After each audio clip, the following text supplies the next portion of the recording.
우리가 어떤 일이 진행이 될 때에 아무런 문제 없이 모든 일이 다 잘 되는 일은 절대로 일어나지 않는 것 같습니다. 아니, 일어날 수는 있지만 확률이 정말 매우 적은 것 같습니다. 어떤 일이 진행되는 과정을 보면은요, 반드시 어려움을 겪게 되고 그 어려움을 통해서 발전해 나가는 과정을 겪게 되면서 마침내 어떤 일이 이루어져 가는 것을 볼 수가 있습니다. 요즘 이 테니스계에서는 정말 이 핫한 정현 선수에 대한 관심이 굉장히 뜨거운데요. 이 정현 선수가 경기하는 모습을 지켜보면은 정말 이 정현 선수가 세계적인 수준의 실력을 갖춘 탑 클래스의 선수라고 하는 것을 확인할 수가 있습니다. 호주 오픈이라고 하는 이 메이저 4개 대회 가운데 이 대회에 나가서 4강까지 가는 놀라운 기염을 토해냈는데요. 이것이 단순히 우연인 것 같지는 않습니다. 제가 볼 때는 앞으로 정현 선수가 이 결승전에 메이저 대회에서 나가게 되는 그런 날도 멀지 않지 않았을까 그런 생각이 드는데요. 제가 이 호주 오픈에서 이 정현 선수가 알렉산더 즈베레프라고 하는 이 세계 랭킹 4위의 선수하고 경기하는 모습을 지켜봤는데요. 물론 이제 호주에 가서 본 건 아니고 경기하고 난 것을 이렇게 녹화를 통해서 VTR을 통해서 확인을 했는데, 이 정현 선수는 호주 오픈 3회전에서 세계 랭킹 4위의 이 지베레프, 세계 랭킹 4위예요. 세계 랭킹 4위의 이 지베레프에게 먼저 1세트를 내주게 됩니다. 뺏기게 되고, 그리고 이제 13개에 놓인 상황에서 2세트는 다행히도 이 정현이 따내게 돼요. 2세트는 따냈는데 또 다시 3세트를 내주게 됩니다. 그러니까 막 엎치락 뒤치락 하는 거예요. 그러한 가운데 이 4세트부터 이 정현 선수가 갑자기 진짜 좀 달라지더라고요. 눈빛도 달라지고 경기하는 모습도 달라지더니 완전히 상황을 반전시킴으로써 이 지베레프라고 하는 선수를 누르고 16강에 진출하는 쾌거를 이루어냈습니다. 정말 저는 그 경기를 지켜보면서 이 정현 선수가 얼마나 이기기를 열망하고 경기를 했는지를 느낄 수가 있었어요. 다르더라고요. 정말 이기기를 갈망하면서 경기를 하는데, 이 정현은 정말 열세에 놓인 상황에서도 결코 게임을 포기하지 않고 한 세트 한 세트 정말 최선을 다해서 경기를 했고, 그 결과 그 당시 세계 랭킹 58위의 정현이 세계 랭킹 4위의 알렉산더 즈베레프를 꺾는 쾌거를 이루어냈습니다. 이 정현은요, 8강전에서는 조코비치를 상대로 승리하는 파란을 일으키면서 4강전에서는 세계 최강의 이 페더러하고 맞붙었으나, 여러분도 잘 아시는 것처럼 이 아쉽게도 발에 물집이 너무 많이 잡혀가지고 정말 그 모습을 봤잖아요. 발이 너덜너덜해진 그 모습.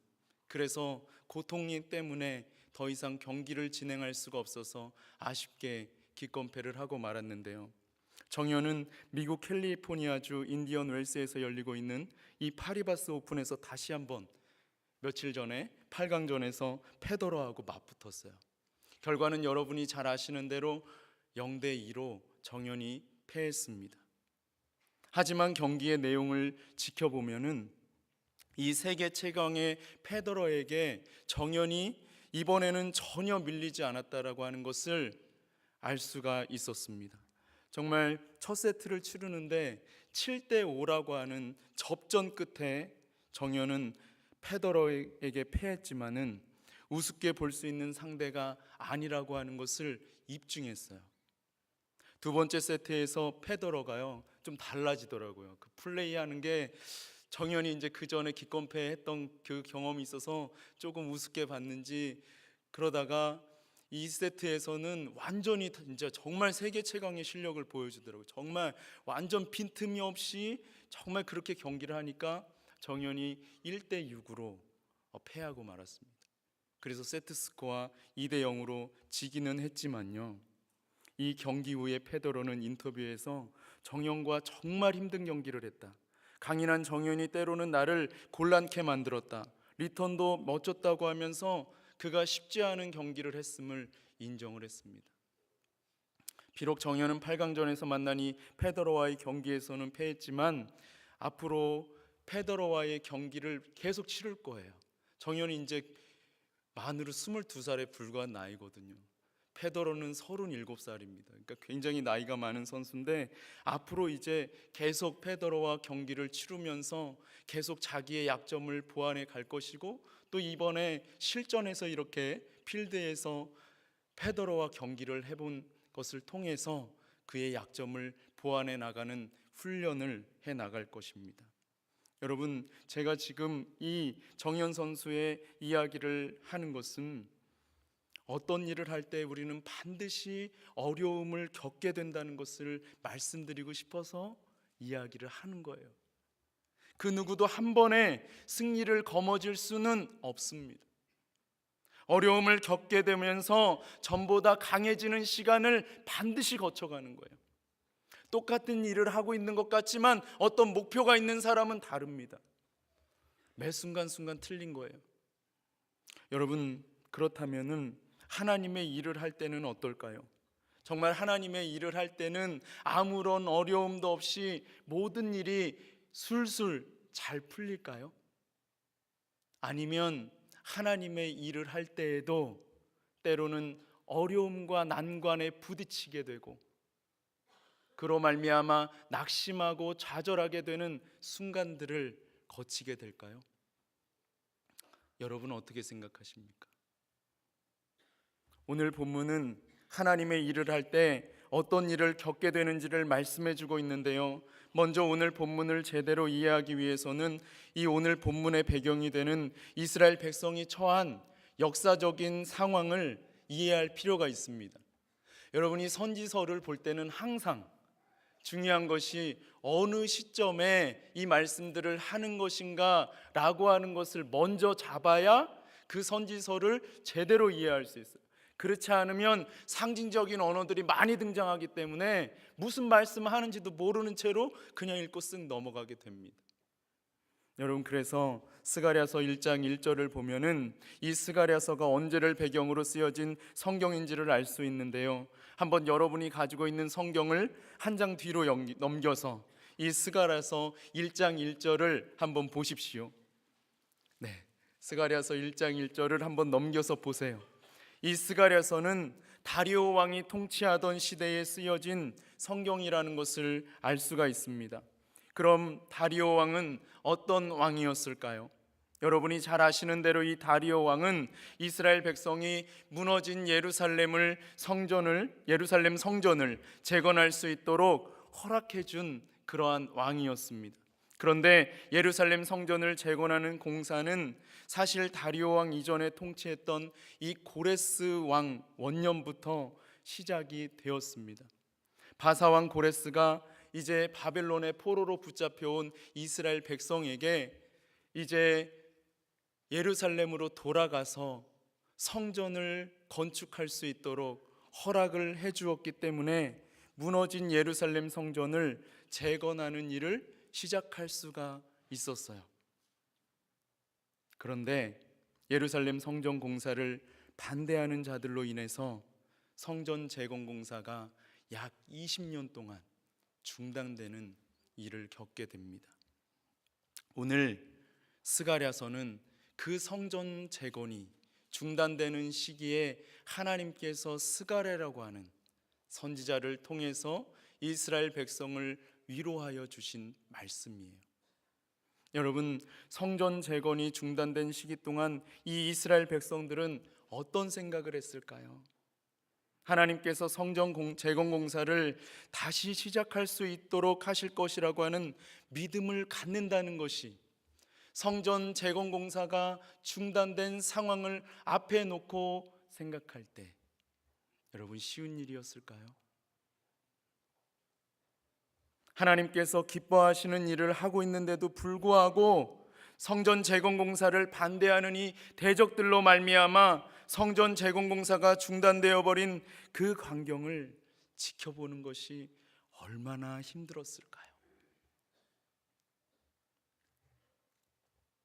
1장 12절을 보면은 이 당시에 이스라엘 백성들이 얼마나 힘든 시간을 보내고 있었는지를 알 수가 있는데요. 한번 1장 12절을 보십시오.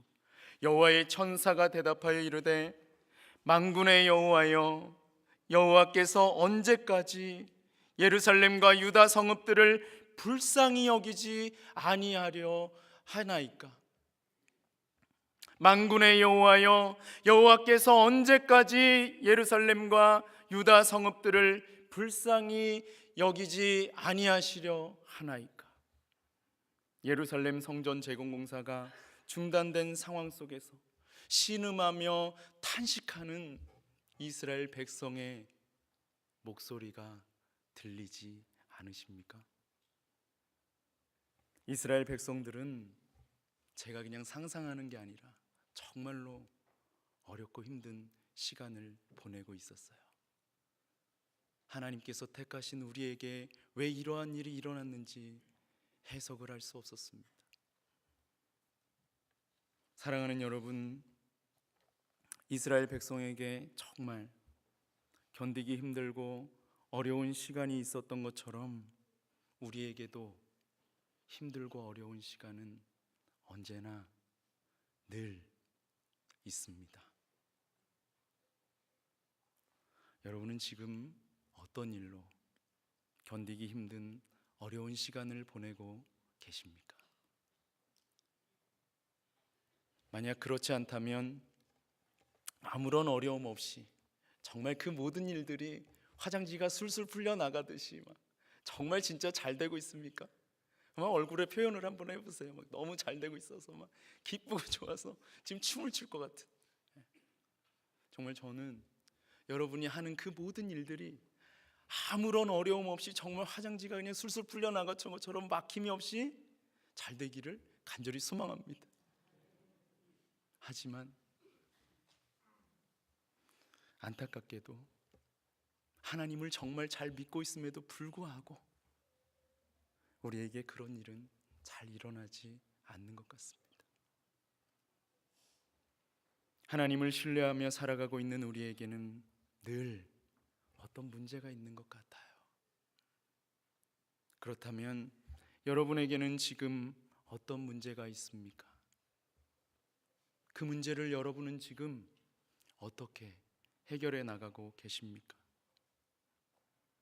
혹시 지금 나에게 일어나고 있는 그 심각한 문제를 해결하지 못해서 과도하게 스트레스를 받고 있지는 않습니까? 그래서 온몸이 아프고 심지어는 위장조차 제 기능을 할 수 없는 그러한 상황은 아닙니까? 혹시 너무나 힘이 들어서 기도도 할 수 없는 상태에 놓여 있는 것은 아닙니까? 그럼에도 불구하고 아무에게도 솔직하게 털어놓고 내면의 이야기를 할 수가 없어서 그냥 웃고만 있는 것은 아닙니까? 그렇다면 여러분 먼저 누구에게나 어려움은 있다는 사실을 기억하십시오. 여러분은 잘 모르실 수도 있는데요, 이 토니 로빈스라고 하는 아주 유명한 사람이 있습니다. 이 토니 로빈스는 30여 개 기업의 창립자이자 파트너이며 또 스포츠팀의 구단주이기도 하고 또한 전 세계의 베스트셀러인 내 안에 잠든 거인을 깨워라라고 하는 책을 쓰기도 했습니다. 또한 그는 인신매매당한 아동을 200명 이상 구출하기도 하고 배고픈 사람들에게 2억 5천만 끼니를 제공하기도 했습니다. 또한 아침은요 워런 버핏과 함께하고 점심은 빌 클린턴과 함께하며 저녁은 어셔와 함께 먹을 정도로 정말 유명한 사람입니다. 하지만 이 토니 로빈스에게도 어려움은 있었습니다. 이 토니 로빈스는 찢어지게 가난한 집안에서 자랐고 4명의 아버지를 두었으며 어머니는 알코올 중독자였습니다. 다음날 끼니를 때울 수 있을지 없을지도 모른 채 줄인 배를 움켜잡고 잠드는 게 일상생활일 정도로 정말 어려운 시절을 보냈습니다. 토니 로빈스는 미래에 대한 끊임없는 불안감 속에서 산다는 것이 어떤 느낌인지 결코 잊어본 적이 없다는 고백을 했습니다. 그러므로 여러분, 우리가 어려움 때문에 기죽을 필요는 없어요. 어려움은 극복해 나가면 되는 것입니다. 사랑하는 여러분, 여러분이 만약 어려움 가운데 놓여 있어서 정말 힘든 시간을 보내고 있다면 오늘 말씀에 한번 귀를 기울여 보십시오. 설교하는 저에게 집중하지 마시고 하나님의 말씀에 여러분의 시선을 고정하시고 이 말씀을 통해서 성령께서 오늘 나에게 들려주시는 음성에 귀를 기울여 보십시오. 오늘 본문의 말씀은 바벨론 포로에서 돌아온 이스라엘 백성들이 하나님께서 기뻐하시는 예루살렘 성전을 재건하는 일을 시작함과 동시에 이 성전 재건을 반대하는 자들의 그 반대로 말미암아 어려움을 겪고 있는 이스라엘 백성들에게 정말 그들이 전혀 상상할 수도 없는 너무나 놀라운 말씀을 하나님께서 해주심으로써 이스라엘 백성이 과거와는 전혀 다른 새로운 미래를 향해서 나아갈 수 있도록 해주신 말씀입니다. 전화벨이 울리는 어마어마한 말씀입니다. 여러분, 우리가 보면은 욕망이 참 많거든요. 근데 성경을 자세히 보면은요, 우리의 욕망과는 비교도 안 되는 축복들이 하늘로부터 우리에게 주어지는 것을 볼 수가 있습니다. 그래서 정말 기도를 잘하는 사람은요, 말씀을 딱 펴놓고 이 약속을 하나님 제게 주십시오, 이렇게 기도하는 거예요. 우리는 구하는 게 뭔지 아세요? 아파트 하나, 차 한 대, 승진, 이 정도에 불과해요. 하지만 하나님의 축복은 그 정도가 아닙니다.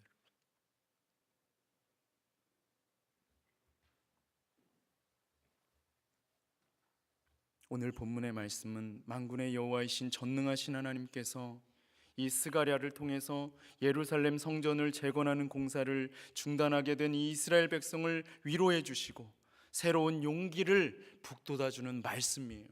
그러므로 여러분, 다시 한번 강조하지만 오늘 말씀에 주목하십시오. 설교하는 저를 의식하지 마세요. 전 별거 아닙니다.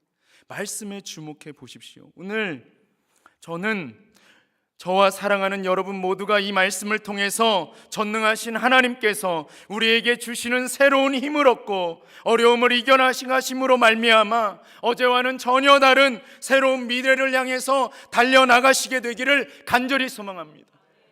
예배를 마치고 일어났을 때 표정이 달라지고 일주일간의 삶이 이 예배에서 들었던 말씀으로 말미암아 새로워지는 귀한 은혜가 정말 여러분의 삶의 자리 가운데 있기를 간절히 소망합니다. 먼저 이 오늘 본문의 말씀을 보면은요, 스가랴가 눈을 들어서 하나님께서 주시는 환상을 보게 되는 장면이 나오는데요, 어떤 환상을 보게 되는지 우리 다 함께 1절부터 5절의 말씀을 같이 한번 읽어보겠습니다. 1절부터 5절 시작. 내가 또 눈을 들어 본즉 한 사람이 측량줄을 그의 손에 잡았기로 내가 어디로 가느냐 물은즉 그가 내게 대답하되 예루살렘을 측량하여 그 너비와 길이를 보고자 하노라 하고 말할 때에 내게 말하는 천사가 나가고 다른 천사가 나와서 그를 맞으며 이르되 너는 달려가서 그 소년에게 말하여 이르기를 예루살렘은 그 가운데 사람과 가축이 많으므로 성곽 없는 성읍이 될 것이라 하라. 여호와의 말씀에 내가 불로 둘러싼 성곽이 되며 그 가운데에서 영광이 되리라. 아멘. 오늘 말씀 1절을 보니까 이 스가랴 선지자가 눈을 들어서 보니까 이제 환상이 보이기 시작하는데 측량줄을 잡은 한 사람이 보이는 것입니다. 그래서 이제 이 스가랴 선지자가 내가 어디로 가느냐고 이 측량줄을 잡은 사람에게 물으니까 그가 대답하기를 이 예루살렘을 측량하여 그 너비와 길이가 얼마나 되는지를 내가 한번 파악을 해보겠다, 이렇게 말하는 거예요. 그 말을 하는데 이제 그 말을 했던 천사가 나가고 다른 천사가 이제 나와서 스가랴 선지자를 맞으면서 이렇게 말하는 것입니다. 너는 빨리 달려가서 그 소년에게 말하여 이르기를 그럴 필요가 없다, 그럴 필요가 없다, 이 말을 하라고 그러는 거예요. 왜 그럴까요? 우리 한번 4절과 5절을 다시 한번 읽어보겠습니다. 4절과 5절 시작. 이르되 너는 달려가서 그 소년에게 말하여 이르기를 예루살렘은 그 가운데 사람과 가축이 많으므로 성곽 없는 성읍이 될 것이라 하라. 여호와의 말씀에 내가 불로 둘러싼 성곽이 되며 그 가운데서 영광이 되리라. 아멘. 이 측량줄을 잡고 있는 이 사람이 예루살렘으로 가서 측량을 할 필요가 없는 이유가 4절에 나와 있는데 왜 그렇습니까?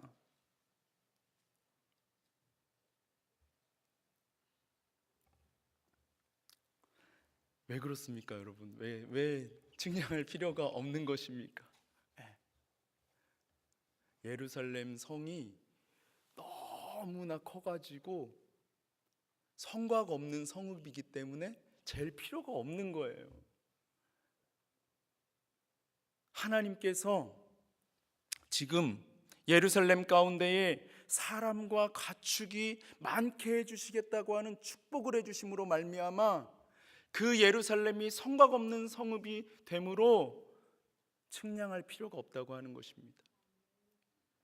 얼마나 지금 이스라엘이 처해 있는 상황과는 완전히 다른 말씀을 해주시는 거예요.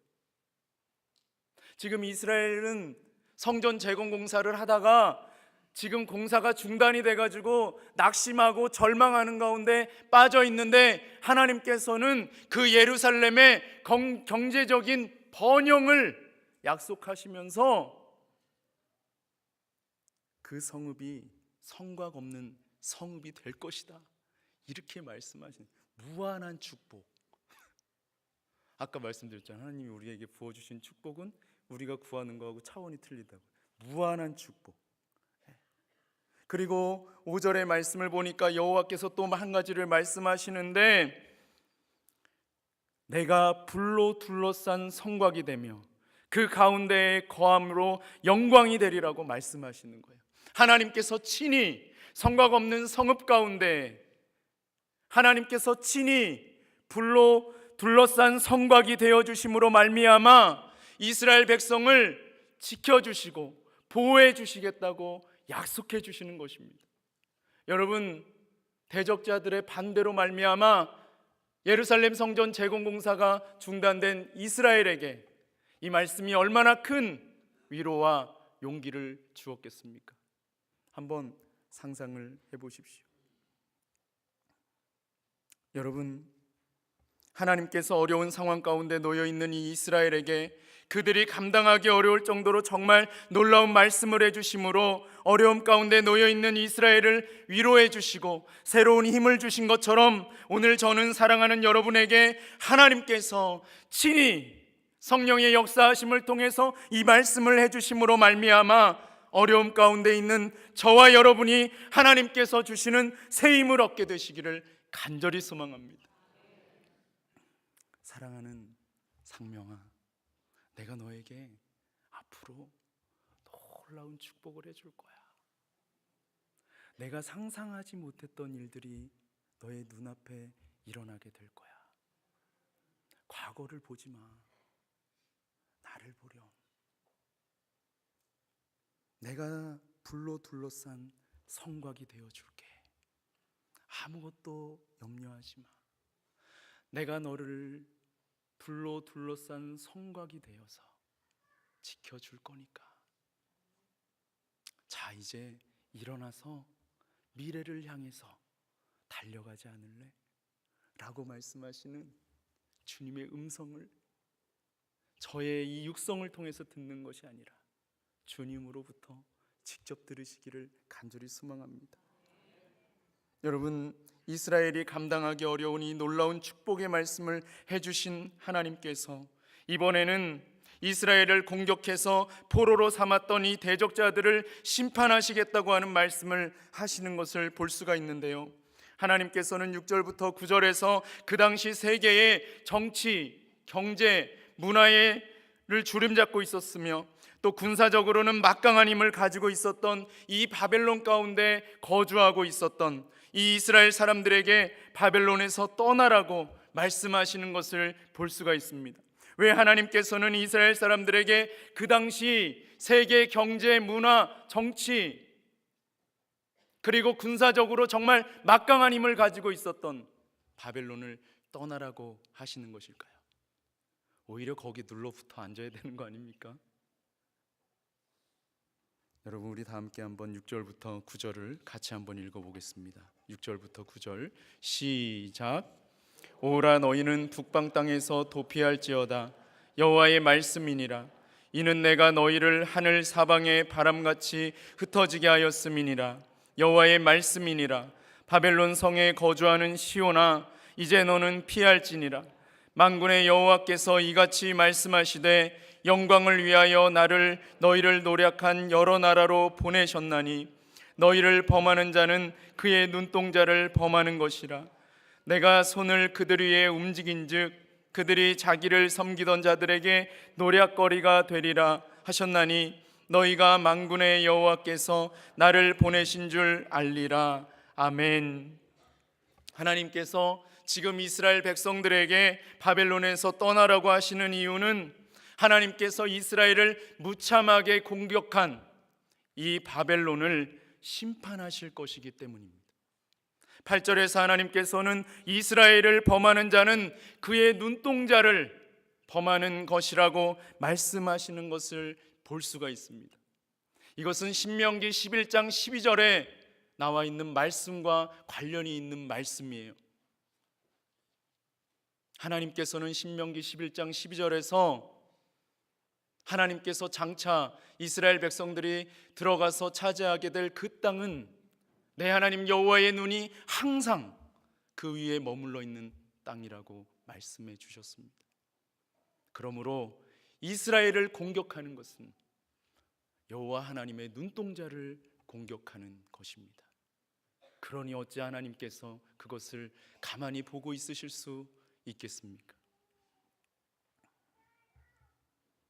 하나님의 눈동자와 같은 이스라엘을 공격하고 그들을 무참하게 짓밟은 이 바벨론을 하나님께서 가만히 두실 리가 없습니다. 하나님께서 그 손을 들어 바벨론을 심판하시자 바벨론은 정말 한순간에 모든 것을 잃고 노력하던 자리에서 노략물로 전략을 해버리고 말았습니다.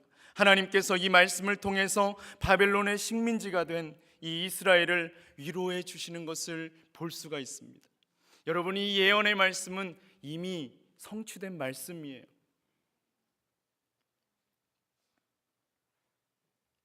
사랑하는 여러분, 하나님을 믿는 우리 모두는 하나님의 눈동자라는 사실을 기억하십시오. 나는 하나님의 눈동자입니다. 하나님께서 하나님의 눈동자인 우리를 공격하는 자들을 결코 가만히 내버려 두시지 않으실 거예요. 전능하신 하나님은 하나님의 때에 하나님을 믿는 우리를 공격하는 자들을 반드시 심판해 주실 것입니다. 그러므로 여러분, 어떤 일이 있어도 나를 공격하는 자를 내가 심판하려고 하지 마십시오. 오히려 하나님의 말씀대로 나를 공격하는 그 사람을 축복해 주십시오. 여러분, 우리가 하나님의 말씀대로 사는 이유는요, 우리가 멍청해서 그러는 게 아니에요. 우리가 하나님의 말씀대로 사는 이유는요, 오직 한 가지, 우리의 대적자를 심판하실 하나님을 믿기 때문입니다. 그리고 언제인지는 모르지만 하나님께서 그 대적자를 반드시 심판하실 것을 믿기 때문이에요. 여러분, 그런데 만약에 내가 나를 대적하는 자를 향해서 축복하지 아니하고 함께 대적하면 어떤 일이 벌어질까요?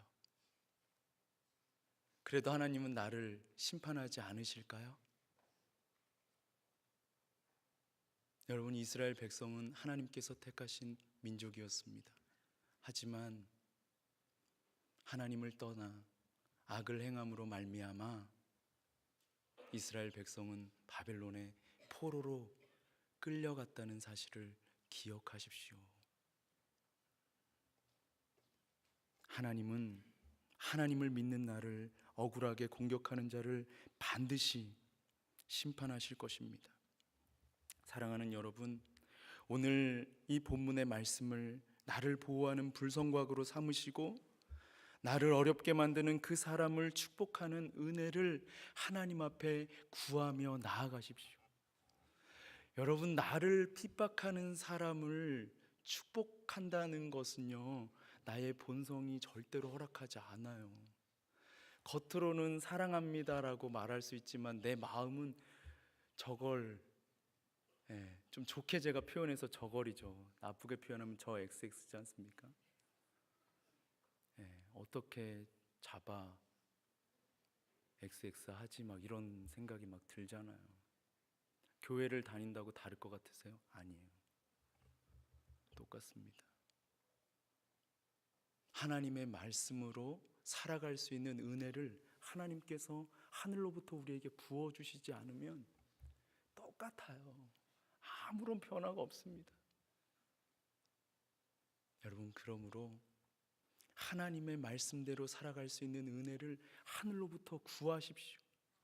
하나님이 그 은혜를 부어주실 때만이 나를 공격하는 자 앞에서 정말 마음으로부터 우러나오는 축복을 그에게 해줄 수 있는 것입니다. 여러분, 주기철 목사님이요,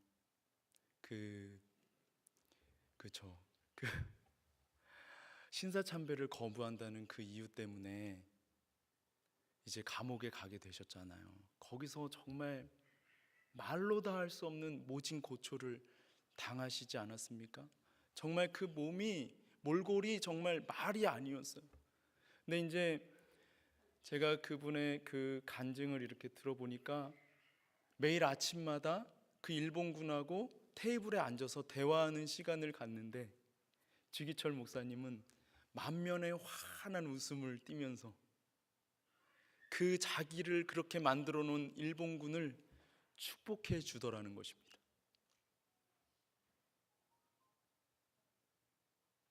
거기에서 일본군이 녹아내리는 거예요. 하나님의 역사는 그렇게 일어나는 것입니다. 하실 수 있겠어요? 하셔야 돼요, 여러분. 하나님 우리에게 그 사명을 주셨습니다, 여러분. 제가 지금 말씀드리는 것은 교회 안에 누군가와 그러라는 것이 아니고 사실은 세상 밖으로 나가서 우리를 공격하는 자들에게 우리가 그렇게 해야 한다는 것입니다, 여러분. 교회 안에서 아니고요, 교회 밖에서. 여러분, 하실 수 있겠어요? 여러분, 그러므로 하나님께서 하나님의 말씀대로 살 수 있는 은혜를 달라고 여러분 간절히 구하십시오. 정말 하나님께서 이 하나님의 말씀대로 살아갈 수 있는 은혜를 베풀어 주실 때만이 우리는 이 육체의 본성을 거슬러서 하나님의 말씀대로 나를 공격하는 자를 내 마음에서 우러나는 가운데 축복하게 될 것입니다. 심판은 하나님의 때에 하나님께서 하나님의 방법으로 반드시 하실 것입니다. 여러분 믿으십니까? 아멘. 이제 마지막으로 하나님께서는 이스라엘 백성을 뛰어넘어 온 인류를 향한 구원의 날에 어떠한 일이 일어나게 될 것인지를 말씀하면서 지금 노래할 수 없고 기뻐할 수 없는 상황 가운데 놓여 있는 이 이스라엘 백성들을 향해서 노래하고 기뻐하라고 말씀하시는 것을 볼 수가 있는데요, 우리 다 함께 한번 10절부터 13절을 같이 한번 읽어보겠습니다. 10절부터 13절 시작. 여호와의 말씀에 시온에 따라 노래하고 기뻐하라. 이는 내가 와서 내 가운데에 머물 것임이라. 그날에 많은 나라가 여호와께 속하여 내 백성이 될 것이요 나는 내 가운데에 머물리라. 내가 만군의 여호와께서 나를 내게 보내신 줄 알리라. 여호와께서 장차 유다를 거룩한 땅에서 자기 소유를 삼으시고 다시 예루살렘을 택하시리니 모든 육체가 여호와 앞에서 잠잠할 것은 여호와께서 그의 거룩한 처소에서 일어나심이니라 하라 하더라. 아멘. 네. 정말 여호와께서는 지금 노래하고 기뻐할 수 없는 상황 가운데 놓여 있는 이 이스라엘 백성에게 노래하고 기뻐하라고 하시면서 구원의 날에 이 이스라엘 가운데 머물러 주심과 동시에 많은 나라가 여호와께 속하여 여호와 하나님의 백성이 되는 놀라운 역사가 일어나게 될 것이며 하나님께서 친히 하나님의 백성 삼으신 여러 나라 가운데 거하시며 또한 장차 유다를 거룩한 땅에서 자기 소유를 삼으시고 다시 예루살렘을 택하시겠다고 말씀해 주시는 것을 볼 수가 있는데요, 축복이 너무나 길어요. 너무나 깁니다. 13절은요 오늘 본문의 결론으로서 여호와 하나님께서 거룩한 처소에서 일어나셔서 친히 이 놀라운 구원을 베풀어 주시겠다고 말씀해 주시는 것을 볼 수가 있습니다. 여러분, 저는 오늘 이 본문의 말씀을 깊이 묵상하는 가운데 한 가지 궁금함이 생겼습니다. 도대체 왜 하나님께서는 친히 그 거룩한 곳 처소에서 일어나셔서 하나님을 떠나 악을 행하는 삶을 살았던 이 이스라엘 백성과 하나님을 전혀 알지도 못하는 여러 나라들을 하나님께서 친히 하나님의 백성을 삼아 주시고 그들 가운데 거하시며 그들을 구원해 주시겠다고 말씀하시는 것일까?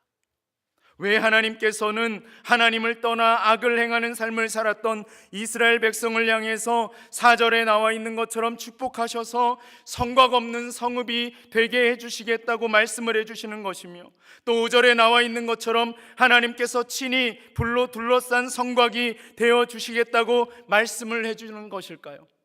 8절에서 말씀하시는 것처럼 하나님을 떠나 악을 행하는 삶을 살았던 이 이스라엘 백성들을 향해서 왜 하나님께서는 하나님의 눈동자라고 말씀을 해주시는 것일까요? 그리고 10절에서 말씀하시는 것처럼 하나님을 떠나 악을 행하는 삶을 살았던 이스라엘 백성들을 향해서 노래하고 기뻐하라고 말씀하고 계신 것일까요? 또 12절에서 말씀하시는 것처럼 이 하나님을 떠나 악을 행하는 삶을 살았던 이스라엘 백성을 자기 소유를 삼으시고 다시 예루살렘을 택하시겠다고 말씀을 해주시는 것일까요? 도대체 그 이유가 무엇일까요?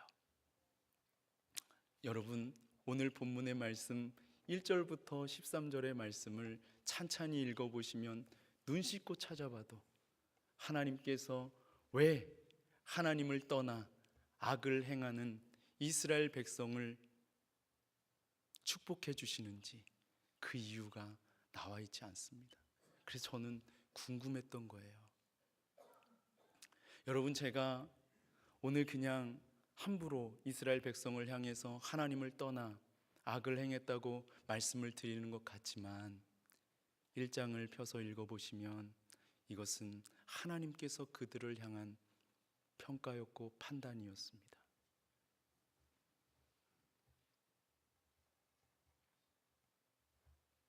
여러분, 제가 왜 하나님께서 하나님을 떠나 악을 행하는 이 이스라엘을 이렇게 축복해 주시는 것일까?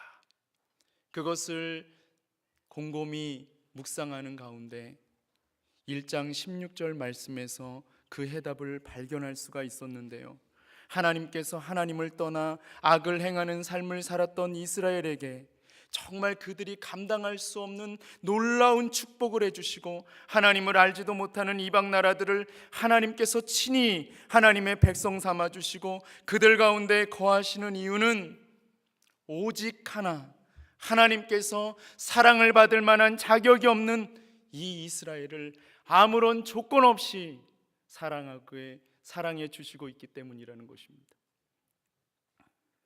하나님은 정말로 하나님을 떠나서 악을 행하는 이 이스라엘과 같이 하나님을 떠나서 악을 행하는 우리들을 아무런 조건 없이 사랑해 주셔서 친히 하나님께서 오늘 우리 가운데 거하시며 우리를 하나님의 백성 삼아 주시고 우리를 죄 가운데에서 구원해 주셨는데요, 그 이유는 오직 하나, 하나님께서 사랑받을 만한 자격이 전혀 없는 우리를 아무런 조건 없이 사랑하시기 때문입니다.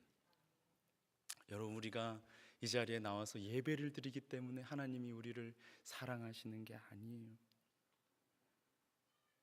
하나님은 우리를 아무런 조건 없이 사랑해 주셔서 연약한 우리를 축복해 주심으로 말미암아 성곽 없는 성읍을 우리에게 베풀어 주실 정도로, 이 제가 드리는 말씀이 아니에요. 오늘 말씀에 하나님께서 하나님을 믿는 백성들에게 친히 약속하신 것인데, 성곽 없는 성읍이 될 정도로 정말 놀라운 경제적인 축복을 약속해 주시며, 또 여호와께서 친히 불로 둘러싼 성곽이 되어 주심으로 우리를 보호해 주시며 연약한 우리를 눈동자와 같이 여겨 주시는 것입니다.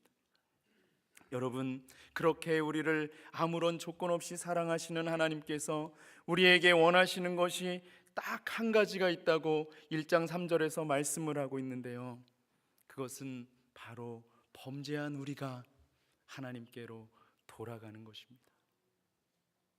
이 예배의 자리에 나왔다고 해서 하나님께로 돌아갔다고 생각하지 마십시오.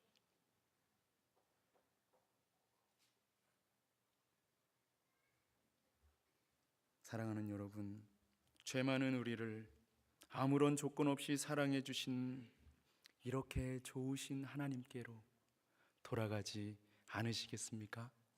우리 다 함께 기도드리겠습니다.